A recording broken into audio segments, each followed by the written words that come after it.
I never thought that Christmas dinner would end up being my breaking point. At Christmas dinner, while I leaned on my cane to ease the pain from my recent knee procedure, Sarah hurled a mop at me in front of the grandkids and shouted, "Stop pretending to be sick. Clean up." As Michael, my son, scoffed that age is no excuse, while I stared at my untouched plate in stunned silence, then packed my single suitcase in the guest room before sunrise and slipped away before they noticed. They hadn't offered me a seat near the fire, even though the joint was still stiff and swelled up by noon every day. I'd made the sweet potatoes, the dressing, and the gravy. Michael said they appreciated me pitching in, but I noticed they kept switching off my chairlift when they thought I wouldn't catch it. Sarah barked at the kids for asking if I was okay, when I flinched trying to carry a tray to the table. Not one of them blinked when I sat down with an ice pack under my knee and reached for my pain pill, like it was a sin. I stared at the plate I'd served for myself: honey ham, a scoop of mac and cheese, and collards from a can, and couldn't even lift the fork. Sarah's mop hit the floor with a wet slap, her voice louder than the jazz carols playing from the Bluetooth speaker. The youngest, Ava, started to cry, and Sarah told her I was playing victim again. That's when I stood up. I didn't say a word, just limped down the hallway, folded my clothes into the floral suitcase I'd used since Alabama, and slid the photo of my late husband back into the side pocket where it belonged. No one noticed when I closed the door behind me. They were still laughing, still eating. I didn't even bother leaving a note. Just called a cab from the church lot down the street, gave them Lydia's address, and didn't look back. I had a little over $600 in my bank account, one working knee, and the wrong kind of silence echoing in my chest. Michael picked me up from the repast with the engine already running, like he had somewhere better to be. The car was silent except for the clicking of his turn signal and the soft hum of whatever podcast Sarah liked. I had one box with me: legal papers, funeral bills, a stack of condolence cards I hadn't opened. The rest would be moved later. I assumed later meant when they cleared the guest room closet so I could hang more than 2 dresses. It didn't happen. They didn't say, "You're a burden." Not yet. At first, it was just small digs. Sarah sighing when I needed help logging into my bank account. Michael asking if I'd thought about downsizing now that I was alone. "That place must feel heavy now," he said one night while I rubbed Voltaren into my knee and nodded along, thinking he meant the grief. He didn't. By the second week, they were showing me websites, passive income ideas, real estate flipping courses. Sarah called it their, quote, resilience pivot, since Michael had left his job last year to build something family-centered. They had vision boards taped to the pantry door. My name wasn't on any of them, but my money was. "You've got equity just sitting there," she said, like it was lazy. I had never heard someone speak about my home, my sanctuary for 40 years, as if it were a missed business opportunity. I didn't push back. I thought I was being generous by listening, supportive by not interfering. I told myself it was grief, making them speak like that, reach like that. I gave them the benefit of the doubt because I still saw a boy who used to fall asleep on my chest, and I wanted to believe he was still in there somewhere. But by the end of the month, I stopped locking the door at night because I felt safe. I stopped locking it because I didn't want to give them another excuse to say I didn't trust them. The first time I found the downstairs fridge padlocked, Sarah said, "Oh, weird. I must have clicked it without noticing." She laughed like it was nothing. I told myself maybe it was a mistake. The second time, she rolled her eyes and muttered something about the twins needing boundaries, but didn't explain why my yogurt and blood pressure meds were now considered communal risk factors. I moved what I could to the mini fridge in my room and let the rest spoil. Michael brought up cost sharing like he was reading from a business manual. He didn't look at me when he said it, just stared at his phone and tossed it out like a casual suggestion. "I mean, since you got that payout," he mumbled, like the sum from my husband's life insurance policy was burning a hole in my pocket.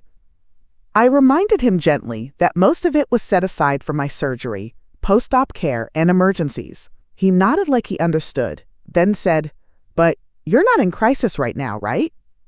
I wanted to laugh or cry or throw something, but instead I just said, "Not yet." 2 nights later, I sat halfway up the stairs when the chairlift froze mid-track. The remote was dead. I called out softly, not wanting to wake the children. Michael didn't answer. Sarah finally appeared and said, "Huh. Must have been the storm. These things are touchy." There hadn't been a storm. No rain, not even wind.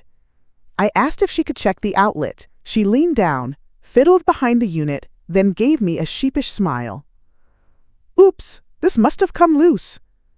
I watched her fingers. She didn't plug anything back in. She just pressed the remote power switch with her thumb and handed it to me like a prize I hadn't earned. When I finally reached the top, legs shaking, I locked the door, not out of paranoia, but to give myself one place they hadn't tampered with. I had come down to warm some soup in the microwave. My knee had been locking up more at night, and I couldn't sleep. Their bedroom door was shut, but the kitchen light was on. I paused in the hallway when I heard my name. Not whispered, not ashamed, just spoken like a bank account number. "She's got savings she's not even touching," Michael said, like it offended him. "You know she's just sitting on it. We could book Aspen now, come back, flip the inventory, and pay her back before spring." "Flip what?" Sarah snapped. "We don't have a functioning website." "You think your mother's going to bankroll your delusion twice?" Then a pause. The kind of pause that confirms everything already halfway believed. "I'll talk to her after Christmas," he said. "Frame it like a family opportunity. She's been depressed anyway. Might even cheer her up to feel needed." That word. Needed. Like I was a plug for their leaky raft. Like my grief, my body, my shrinking independence, all made me ripe for harvesting. I leaned against the wall, hands shaking around the lip of the soup bowl. One hadn't even heated yet. Their voices drifted lower, into a half-laughing negotiation about ski rentals and childcare, as if the question of how to spend my money had already replaced the question of whether they should. I didn't go into the kitchen. I turned back upstairs, skipping every second stair so the lift wouldn't groan and announce me. My heart wasn't broken. That had already happened. What I felt instead was something harder, sharper, a click, the sound of a door inside me finally closing. They weren't planning a trip. They were planning my role in funding it. I wasn't being kept for love. I was being kept for liquidity. The next morning, I started a list. Not of what they'd done, but what I still controlled.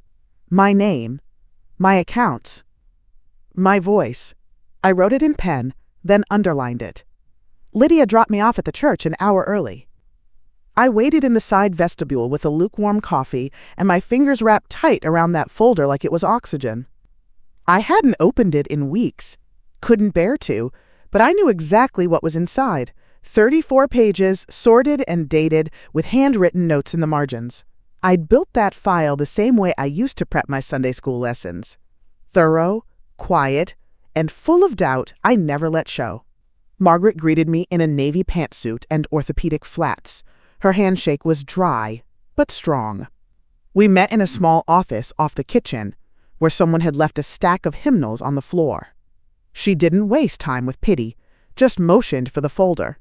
I passed it to her and folded my hands in my lap like I was waiting to be sentenced. "I'm glad you brought this," she said after scanning the first few sheets. "You've already done half my job." I explained everything. How I moved in after Thomas passed. How Sarah started managing the mail. How Michael had asked about the house for business liquidity. Then stopped bringing it up when I said no. How the lock on the downstairs fridge suddenly made sense in hindsight. Not punishment, but pressure. Margaret nodded, scribbling notes with a capped pen. When I finished, she opened the folder to the property deed. "Is this still in your name only?" "As far as I know," I said. "And the bank account," she continued, pointing to a Wells Fargo statement, "still shows the joint with your son. Has he ever withdrawn funds without telling you?" My breath caught. I hadn't looked too closely.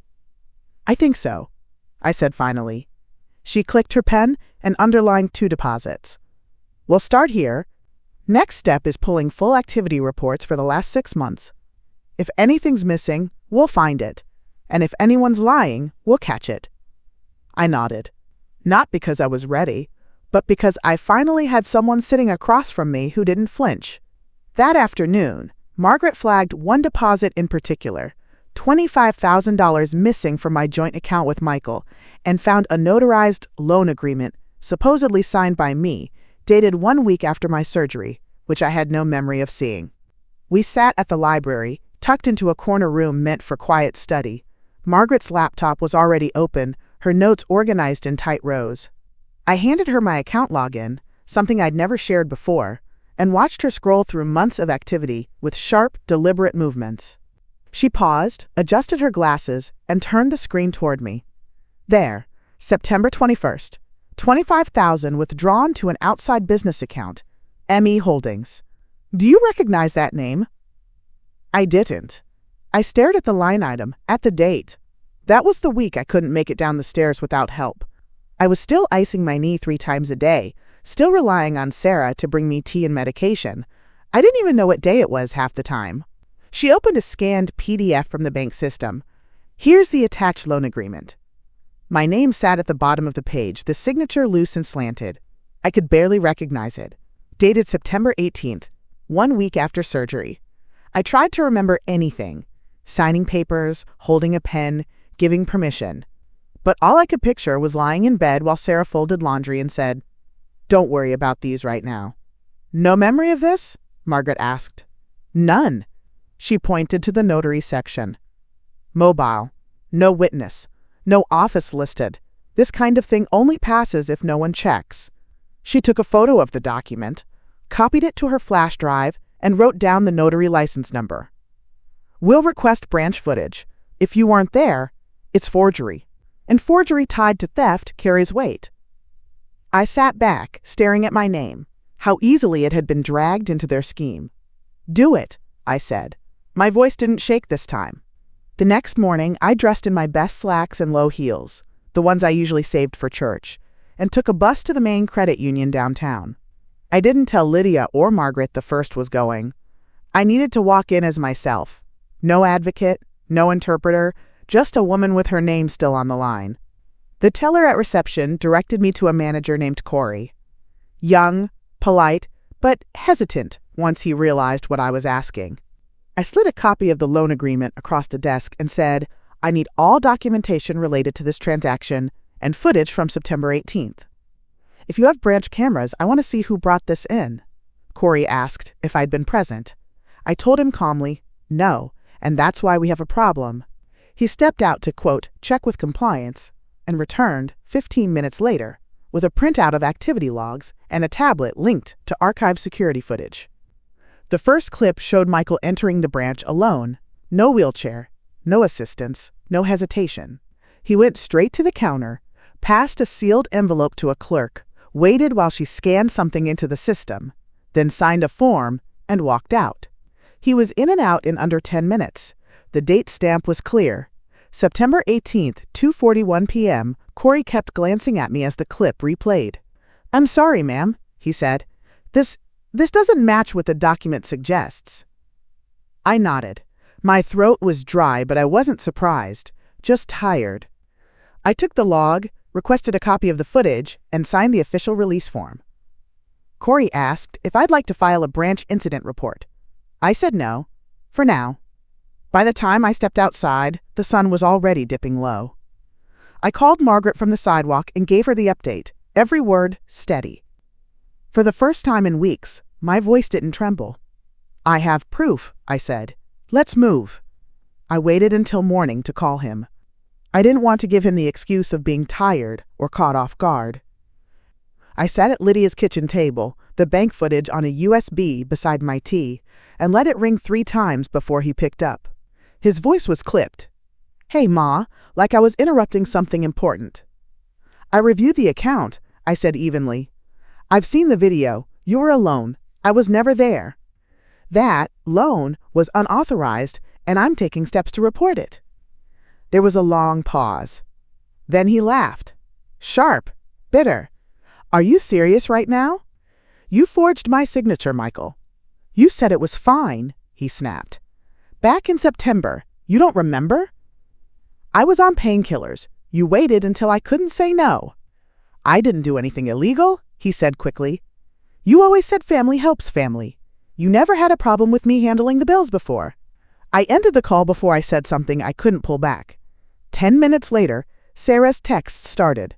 Screenshots of an email thread I'd never seen, dated mid-September, supposedly between me and her, where I thanked them for managing the temporary funds and called it a blessing in hard times. The tone was stiff, unnatural. They'd written it like people playing a version of me, sweet, vague, and entirely compliant. Then came the final message. Don't be petty. It's just money. I stared at those words until they blurred. It was never just money. It was my safety net, my autonomy. The thing I had built in quiet discipline over years of nursing, grocery lists, canceled vacations, and maybe next month. They hadn't taken funds. They'd taken ground. I saved every file, every message. Printed them at the UPS store, time-stamped and marked. Margaret would need them for the civil filing. Margaret moved fast once the footage and forged documents were in hand. She filed for a financial records subpoena through the civil court process, and within 2 weeks, we had access to Michael's business account, M.E. Holdings, the same name from the transfer memo. She pulled the statements up on her office monitor, her mouth tightening as each line loaded. It wasn't just sloppy, it was brazen. There, she said, tapping the screen. 3 wire transfers stood out. The first, $10,500, marked EL 401k loan recovery. The second, a few days later, $7,800, tagged Holiday Expansion Fund. Both went to vendors tied to Michael's LLC, the one he bragged about but never explained. The third transfer, larger than both combined, $9,300, was routed to a travel agency account in Colorado. The memo field said Snow Ridge Lodge, final payment. Snow Ridge, I repeated. That's the resort Sarah kept talking about. Aspen. They booked the trip before they even tried to ask you for permission, Margaret said. This wasn't desperate. It was planned. It hit differently, seeing it in print. My son siphoning off my savings for a winter vacation, dressed in the language of business. I remembered them fighting in the kitchen about ski passes, laughing about needing one more deposit to cover everything. They had built their escape on the back of my grief, disguising theft as strategy. Margaret downloaded the records and began compiling the financial affidavit. We'll include all 3 transfers, tie them to your account withdrawal, and establish intent, she said. This isn't just misuse. This is deliberate misappropriation of funds belonging to a vulnerable adult. I stared at the screen, the cursor blinking next to the word recovery, as if they'd ever intended to pay anything back. I want it all documented, I said. Every dollar, every lie. We're doing that, Margaret said, and we're just getting started. I left with a printed report, an affidavit draft, and the confirmation that a case file had been opened. The envelope from the county assessor's office came to Lydia's address, forwarded mail, still bearing my name. I almost threw it away, thinking it was another outdated tax notice. But when I opened it, the pit dropped. A change of ownership confirmation marked pending final transfer for the property I hadn't set foot in since September, my house. Still legally mine, as far as I knew. But now, apparently, in motion. Margaret called the title office immediately and requested the listing file. Within the hour, she had the scanned documents in her inbox. I watched over her shoulder as she opened the attachment. The listing agreement was real. The signature at the bottom, mine in appearance only, looked like it had been dragged out of a hand too weak or too doped to resist. The strokes were slow, the spacing erratic. They filed this under a power of attorney, Margaret muttered. See here, filed November 30th. Notarized mobile, no in-person verification. Agent signature matches Sarah's handwriting. She told me she could bring someone, just to help with holiday paperwork. I said slowly, the memory returning in fragments. It was the day I couldn't get the lid off my pill bottle. She said all I needed to do was initial something so she could run errands on my behalf. Margaret didn't reply. She clicked the second attachment. The POA form, signed, dated, sealed with a mobile notary stamp from the same zip code. No legal witness, no attorney present. They hadn't just taken my money. They had walked into my absence, taken control of my name, and opened the front door of the life I built to strangers with checkbooks. They're trying to sell it out from under you, Margaret said. And unless we act now, they might succeed. I didn't speak, I just nodded once and reached for my phone. I called the real estate broker myself, disguising my voice, and asked a simple question. Has 1149 Henderson been sold yet? The answer? Offer accepted. Closing set for Monday.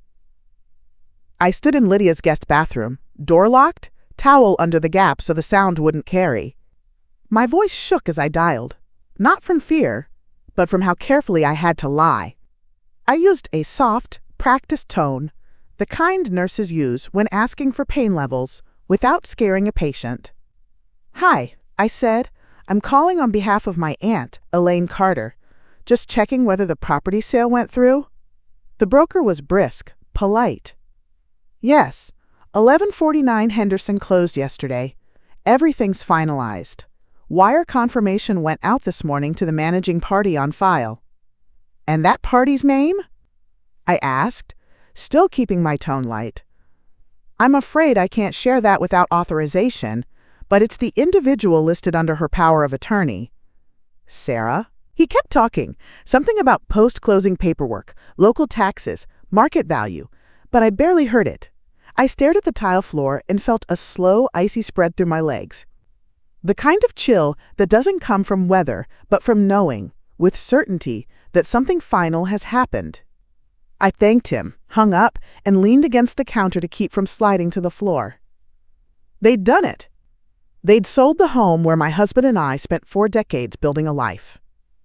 Where we raised Michael. Where I planted the rose bushes he never watered, and repainted the hallway each time we scratched it moving furniture.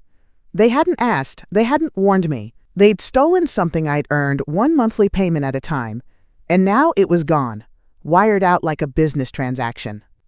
By the time I emerged, my knees ached and my hands were trembling, but I had already made the next call. To Margaret. She answered before the second ring. They sold it, I said. Closed. Funds sent. Then we escalate, she replied. Immediately. Injunction, fraud complaint, everything. This isn't just financial abuse anymore. It's theft. I pressed my palm to the wall and nodded. And just like that, we stopped gathering evidence and started taking it back. The tears didn't come until after dinner. Lydia had made soup, something simple with lentils and carrots, and I forced it down between long silences, chewing like my jaw was made of stone.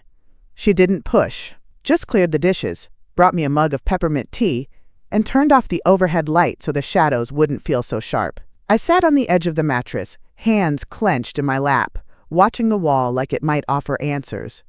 I thought I was being generous, I said quietly. Letting them manage things, not wanting to be a burden. I thought I was showing love. You were, she said. They weren't. That broke me. The first sob hit without warning, a sound I didn't recognize coming from my own chest. I cried with the kind of shame that doesn't speak. It spills. Lydia didn't flinch. She sat beside me, not to fix anything, just to hold space. You raised a son who forgot you, she said gently. But that doesn't mean you forget yourself. You still have your voice. So use it. I lay awake long after she went to bed, every joint aching from the floor but too wired to move. I stared at the ceiling and thought of my house, of the hall where I once hung framed drawings Michael made in 2nd grade, of the back porch where Thomas used to sit with his coffee and hum before the sun came up. They hadn't just taken property. They'd tried to erase my anchor, but Margaret had said it. This wasn't over. There were injunctions, fraud claims, civil hearings. I still had the documents. I had proof. I had time. And now, finally, I had the anger clear enough to move. By dawn, I had typed a full timeline of every transaction, name, and lie. I sent it to Margaret, subject line, ready to file. We filed everything in one sweep. The fraud report with the county sheriff, the civil claim for asset recovery, and an emergency petition for a temporary injunction to freeze disbursement of the house sale proceeds. Margaret handled the court paperwork. I signed each form with steady hands and clearer eyes than I'd had in months.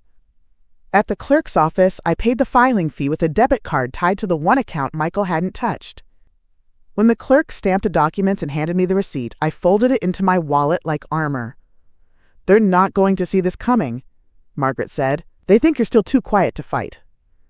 "I'm not quiet," I said. "I've just been listening." The next step wasn't legal, it was strategic. The church where Michael and Sarah liked to parade themselves during holidays was holding its annual Christmas brunch. A community affair. Choir music, covered dishes, open mic, and no shortage of witnesses. I asked Reverend Daniels if I could reserve a corner room near the hall for a special family gift moment. Told him I had something meaningful to share. I didn't lie. I just let him assume it was sentimental. "They'll be there," Lydia said when I told her the plan. "They can't resist public approval." Margaret helped me prep the materials: enlarged copies of the forged documents, surveillance stills, the power of attorney form with Sarah's sloppy witness signature, and wire records marked in red. We put everything in order, mounted the pages on poster boards like a courtroom presentation. I practiced my delivery. Not dramatic, just facts. "They thought I wouldn't speak," I told Lydia the night before. "They forgot who taught Michael how to hold a pen." She smiled, handed me a box with a red velvet pouch inside, and said, "Bring this too. Give them something real to unwrap." By then, the hearing date was set. Civil court. January 12th. Time enough to let this moment hit first. The folding chairs were packed shoulder to shoulder, tables dressed in dollar store poinsettias, and foil-wrapped casseroles. Kids ran circles near the tree, while ushers passed out cider in paper cups. The church pianist fumbled through "O Come All Ye Faithful." It looked like any other Christmas brunch, the kind we'd attended for years, only this time I wasn't sitting quietly in the back with a paper plate and a plastic fork.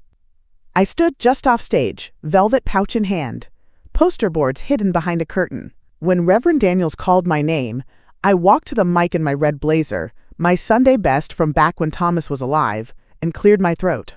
My knees ached. My chest was steady. "I want to thank everyone for being here," I began, "especially my family, Michael and Sarah, for joining us on this holy day." I asked for a few minutes to share something important. A gift I received this year, one that changed everything. I paused, let the silence settle. It came dressed as help, packaged as love. But what it really offered me was clarity. Michael shifted in his seat. Sarah tilted her head, that practiced smile already cracking. "I'd like to ask my son and his wife to come up here, please." A few polite claps. Awkward laughter. But they came. I reached into the pouch and placed 2 items on the table beside me: a printed wire record marked Holiday Expansion Fund and the key to my old house, newly returned by injunction just days ago. Margaret stepped out from behind the curtain with the boards: forged POA, stills of Michael alone at the bank, and the full ledger trail. "Bear witness," I said, to the most generous gift I've ever received and returned. My home. My name. My voice.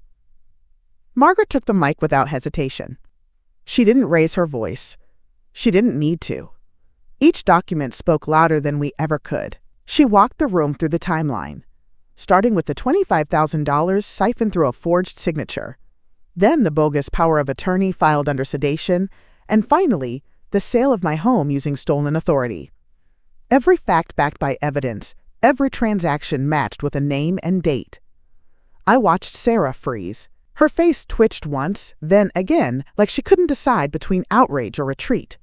Michael didn't say a word. His eyes darted to each poster board like they were flashing lights he couldn't outrun. "This is what elder financial abuse looks like," Margaret said calmly, holding up the surveillance photo of Michael alone at the bank. A son acting as proxy, without consent. A signature lifted, a home listed, and a vulnerable person treated like an asset. Gasps rippled through the room. Reverend Daniels, arms crossed, gave a slow, almost imperceptible nod. I stepped back to the table and reached for the velvet pouch Lydia had given me. The brass key inside was heavier than I remembered. I held it in my palm for a moment, then set it down between the printed wire receipts and the power of attorney with Sarah's crooked witness line. "These were never yours," I said. "Only that. Nothing more." For the first time since it started, I wasn't speaking as a mother or a widow or a burden in their guest room. I was speaking as the woman who built that house, who signed those checks, who kept the records, And now, the one who brought the proof. Reverend Daniels stepped to the front with slow, deliberate steps. He placed one hand gently on the mic and looked at the room. Not rushed, not uncertain. "We take elder fraud seriously in this congregation," he said. "And we take truth even more seriously. No sermon, no emotion. Just quiet gravity that settled over the room like judgment." Whispers started in the back. The kind that travel fast when everyone's been pretending not to notice something for months. A few church mothers glanced at Sarah, then away. The organist stopped mid-page. The mood had shifted, and not in their favor. Sarah lifted her chin, trying to find footing.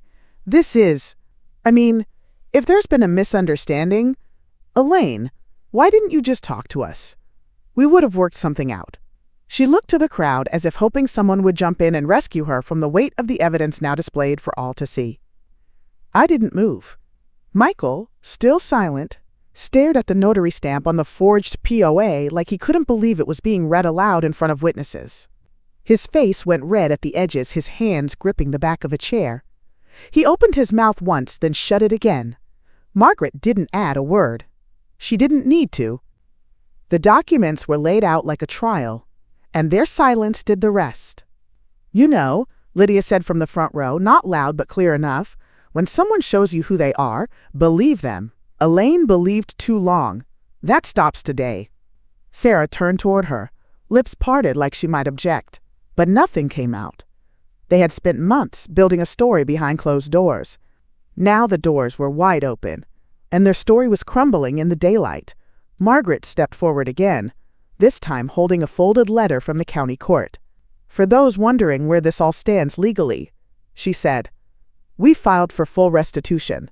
A judge signed the order on December 23rd. The house sale has been reversed, proceeds frozen. And as of this week, the district attorney has opened a criminal fraud investigation." The room reacted like a fuse had been lit. Gasps, heads turning, someone in the back whispering, "Lord, have mercy." The quiet outrage wasn't just about the theft. It was about how close it had all been, how easily it could have happened to their own mama, aunt, or neighbor. These people had seen Michael usher at services, heard Sarah give talks on stewardship. They hadn't questioned it. That trust had cracked in real time. Michael looked ready to speak then. His mouth moved, hands twitching like he might lunge for the mic, but he didn't. Whatever defense he'd rehearsed didn't stand a chance in a room full of people now awake to who he really was. As the final documents were packed up, a woman from the crowd stepped forward. Blonde bob, press badge pinned to her sweater. "Ms. Carter," she said gently, "I'm with Channel 9. Would you be willing to speak with us? We're doing a story on elder abuse and holiday financial fraud. What happened here matters." I looked at her. Then I looked at the crowd. People who'd once smiled at Sarah's casseroles and complimented Michael's parenting. Now they saw something else. Now they saw me. I didn't smile, but I nodded. "I'll speak," I said, "but not just for me." The locksmith had changed the deadbolts the day before I moved back in. The painter finished 2 coats of soft cream over the old scuffed walls, covering up the handprints, the gilt, the shadows. Lydia brought over an armful of ornaments and a folding table for the corner. I didn't want a full tree, just something modest, enough to mark the season. I placed the thank you note from Reverend Daniels on the mantel. His words were plain. "You reminded this church what justice looks like." I hadn't realized how much I needed someone else to say it out loud. The gold-plated key came in a small felt box. A gift from Margaret, engraved with the date the court returned the title in full. I hung it dead center on the tree, above the only photo I brought from the guest room. Me and Thomas, in front of this same house, 39 years ago, holding keys of our own. They had tried to bury me in silence, in shame, in their version of family.